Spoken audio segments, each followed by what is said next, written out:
apakah penghasilan dari YouTuber itu halal? Sukron. Apakah penghasilan dari YouTuber itu halal?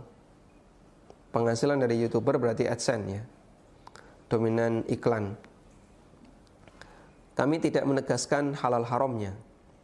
Cuman tadi kita sudah belajar memberikan pertimbangan, dan nanti juga ada pembahasan tentang masalah vlogger ya. Kita akan bahas tentang masalah hukum vlogger dan YouTuber di nomor 7 halaman 180. Saya sebutkan di nomor 7 salah satunya adalah orang ngevlog kemudian bikin video lalu diupload di YouTube kemudian dia dapat duit. Itu halal ataukah haram? Kalau pendapatannya murni dari iklan, ya kembali kepada kaidah tadi. Jika dia bisa memastikan iklannya tidak ada unsur yang haram, insya Allah pendapatannya boleh diambil.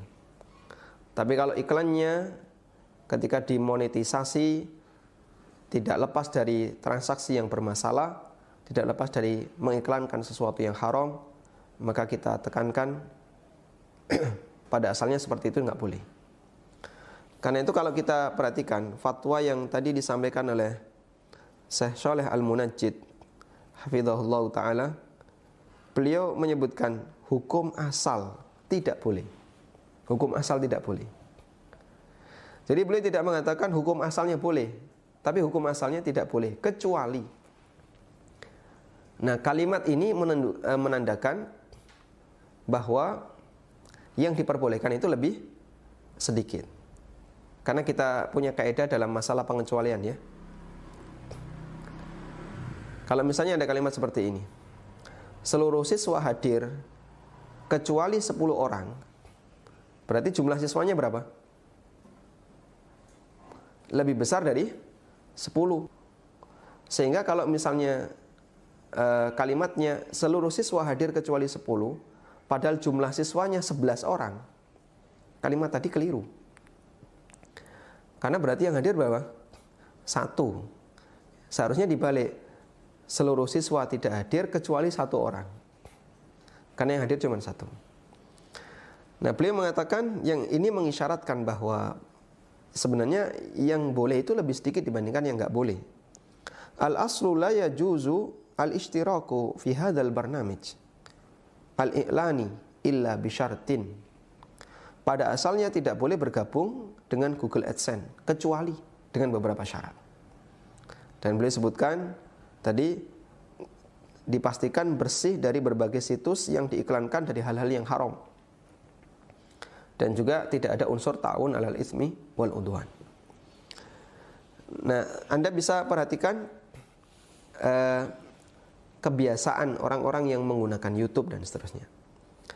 Kalau komunitas yang nantinya akan nonton YouTube ini kira-kira orang baik, misalnya berisi kajian, ya, kajian Ustadzuna Al-Fadil, Ustadz Firanda, atau Ustadz Badrul Salam, atau Ustadz Yazid, atau Ustadz-Ustadz yang lainnya.